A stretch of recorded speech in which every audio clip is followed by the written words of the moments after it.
హైదరాబాద్ శిల్పారామం వేదికగా 4 రోజుల పాటు జరిగిన లోక్ మంథన్ విజయవంతంగా ముగిసింది. అంతర్జాతీయ సాంస్కృతిక మహోత్సవంలో 2500 మంది ప్రతినిధులు, 1500కు పైగా కళాకారులు పాల్పంచుకున్నారు. 100కు పైగా కళారూపాలను ప్రదర్శించారు. దేశ భిన్నత్వంలో ఏకత్వాన్ని మరింత బలోపేతం చేయడమే లక్ష్యంగా 2 ఏళ్లకోసారి నిర్వహించే లోక్ మంథన్ దక్షిణ భారతదేశంలో తొలిసారిగా తెలంగాణలో నిర్వహించారు. ఈ నెల 21న ప్రారంభమైన ఈ అంతర్జాతీయ సాంస్కృతిక మహోత్సవం అట్టహాసంగా ముగిసింది.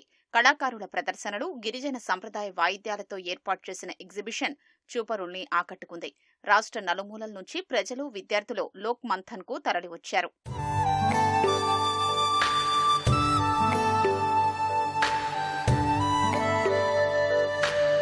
శిల్పకళా వేదికగా జరిగిన ముగింపు వేడుకలో రాష్ట్రీయ స్వయం సేవక్ సంఘ్ సంచాలక్ మోహన్ భగవత్ హాజరయ్యారు. కేంద్ర మంత్రులు నిర్మలా సీతారామన్, గజేంద్ర సింగ్ షెకావత్, కిషన్ రెడ్డి పాల్గొన్నారు.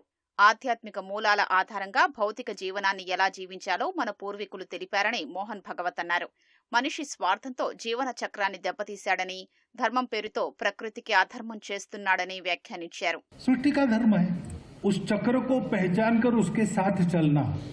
तो हम सब सुरक्षित रहते हैं, सृष्टि भी फलती फूलती है, हम इस प्रकार देते हैं, वो हमको देती है।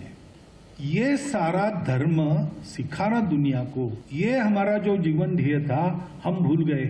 हमने अपने आप को मर्यादित कर लिया इसलिए भूल गए इसलिए फिर संबंध टूट गए, संवेदनाएं बंद हो गई, स्वार्थ आ गया और इसके चलते हमने ధర్మ కే నామ్ పర్ బహుత్ అధర్మ కియా హై. దేశంలో ఆదివాసీలపై వివక్ష ఉండబోదన్న కేంద్ర మంత్రి నిర్మలా సీతారామన్ వనవాసి, నగరవాసి, గ్రామవాసి ఎవరైనా భారతీయులేనన్నారు.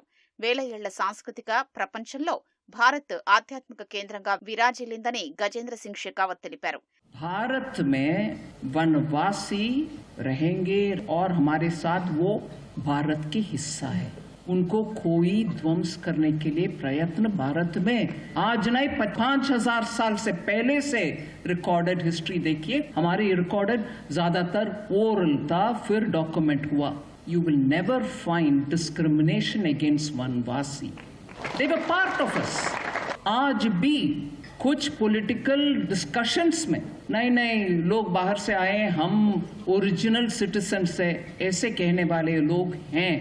उनके एजेंडा भारत को एक रखने के लिए नहीं, उनके एजेंडा डिवाइड करने के लिए.